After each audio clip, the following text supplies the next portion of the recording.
नमस्कार दोस्तों, युवा शक्ति के इस खास कार्यक्रम में आप सबका एक बार फिर बहुत बहुत स्वागत है। दोस्तों, आप सभी जानते हैं कि किस तरीके से एक नेशनल टेलीविजन पर शुभजीत घोष नाम का व्यक्ति, जिसने मारवाड़ियों के लिए ऐसे शब्द कहे थे जिसने पूरे मारवाड़ी समुदाय को आग बबूला कर दिया था। ऐसे समय में जब लॉकडाउन चल रहा है, देश भीषण परेशानी और त्रासदी से गुजर रहा है, हर व्यक्ति एक दूसरे को मदद मुकर्रर करने को आतुर है और मारवाड़ी समुदाय, जिसने हमेशा ही ऐसी परिस्थितियों में, चाहे किसी भी तरीके की प्राकृतिक आपदा आई हो या किसी भी तरीके का परेशानी आया हो, यह ऐसा वर्ग और समुदाय है जो आगे बढ़ चढ़कर अपनी जान की परवाह किए बिना लोगों तक मदद पहुंचाता रहा है। और ऐसे समय में इस समुदाय के लिए ऐसी टिप्पणी, लेकिन ऐसे टिप्पणी करने वाले अक्सर ये भूल जाते हैं कि ये जो सामाजिक संरचना है, ये भाईचारा का जो माहौल है, ये अपनापन का जो माहौल है, और पूरे देश में ही नहीं, पश्चिम बंगाल में जो ये तहजीब है, उसको किसी भी तरीके से हिला पाने में उनके मंसूबे कामयाब नहीं होंगे।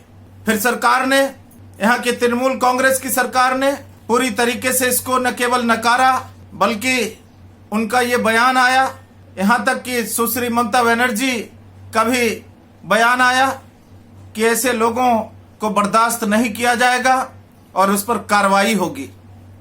और उस पर कार्रवाई हुई भी बंधुओं, और कार्रवाई के बाद पूरा मारवाड़ी समुदाय राहत की सांस ले रहा है।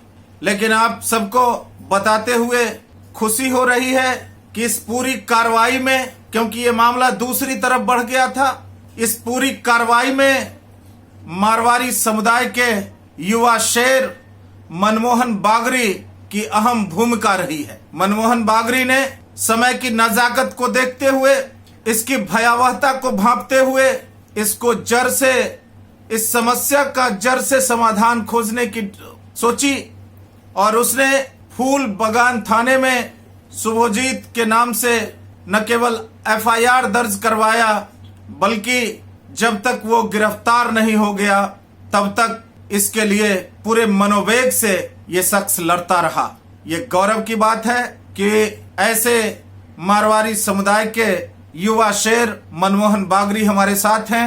मनमोहन जी, सबसे पहले तो हम युवा शक्ति के इस विशेष कार्यक्रम में आपका बहुत बहुत स्वागत करते हैं। जी धन्यवाद।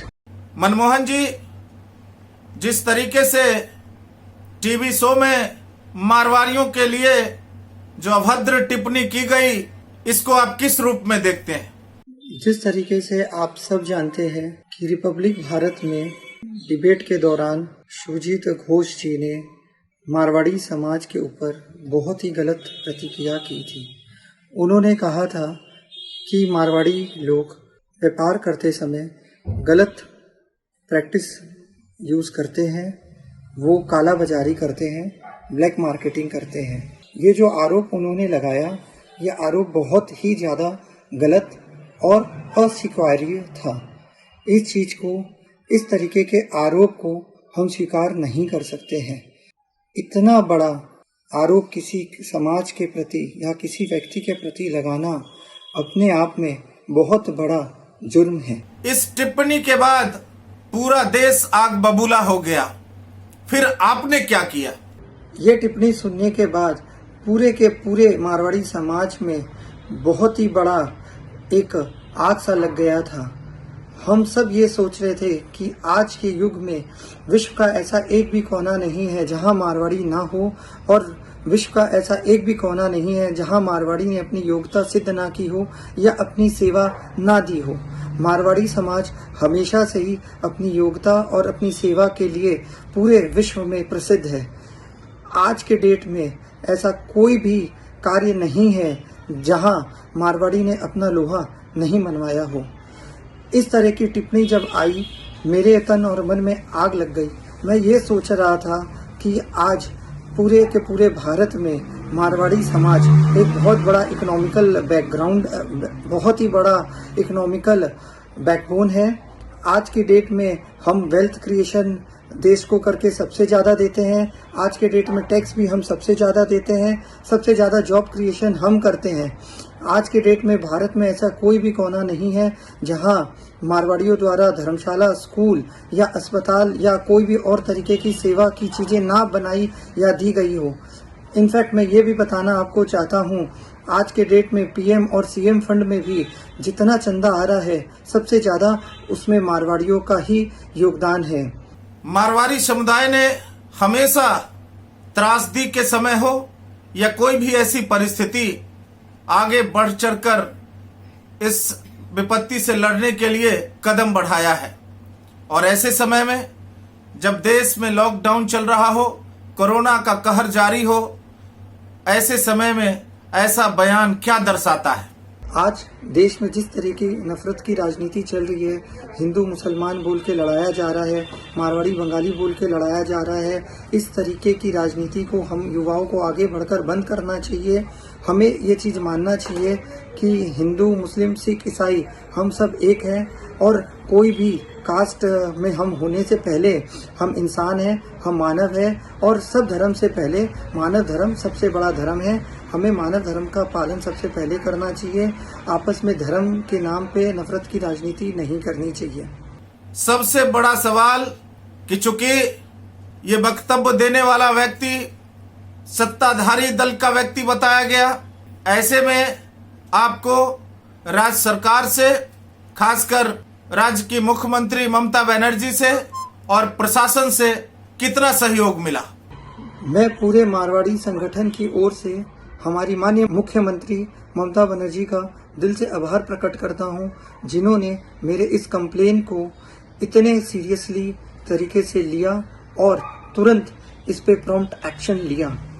मैं बहुत बहुत धन्यवाद अपने दिल से आभार प्रकट करता हूं पूरे प्रशासन का, ममता बनर्जी का, अभिषेक बनर्जी का, जिन्होंने आज एक बार फिर से ये साबित कर दिया कि बंगाल में मारवाड़ियों का भी उतना ही हक है जितना किसी और समुदाय का या किसी और जात का। अब आखिरी सवाल कि अब जबकि वक्तव्य देने वाला व्यक्ति गिरफ्तार हो चुका है और कोरोना का कहर जारी है, इस वक्तव्य से मारवाड़ी समुदाय के मानस को पूरी तरीके से जैसे झकझोर दिया गया, ऐसे व्यक्तियों के लिए और कोरोना के कहर को झेल रहे देश की जनता के लिए आपके क्या संदेश हैं?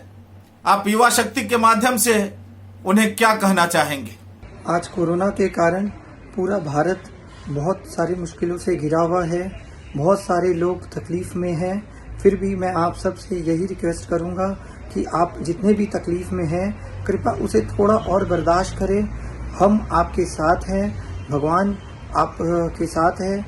आपको हर संकट से भगवान बचाएगा, आपकी रक्षा करेगा और सरकार के दिए हुए निर्देशों को ज़रूर से माने, लॉकडाउन का पालन करें, कृपया अपने घरों से ना निकले और जितना हो सके डेली भगवान से प्रे करें।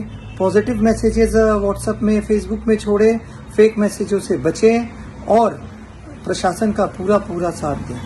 आपने सुना कि किस तरीके से ऐसी परिस्थितियों को युवा समाज सेवी मनमोहन बागरी ने बेहतर ढंग से हैंडल किया और एक भयावह परिस्थिति बन सकती थी, वो परिस्थिति को बनने नहीं दिया।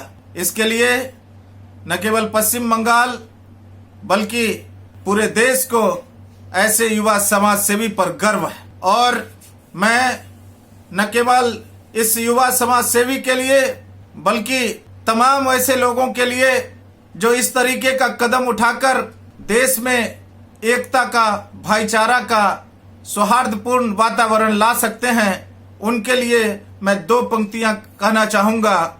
मुश्किलों से जो डरते हैं जलीले खार होते हैं, मुश्किलों से जो डरते हैं जलीले खार होते हैं, बदल दे वक्त की तकदीर वो खुददार होते हैं, हजारों डूबते हैं उन नामुरादों के भरोसे पर, जो अपनी चप्पू चलाते हैं अक्सर पार होते हैं। और ईमानदारी से मनमोहन बागरी ने चप्पू चलाया और पार भी होकर ये साबित कर दिया कि बुद्धिमत्ता से लिया गया निर्णय हमेशा सबों के लिए सुखदायी होता है। बहुत बहुत धन्यवाद।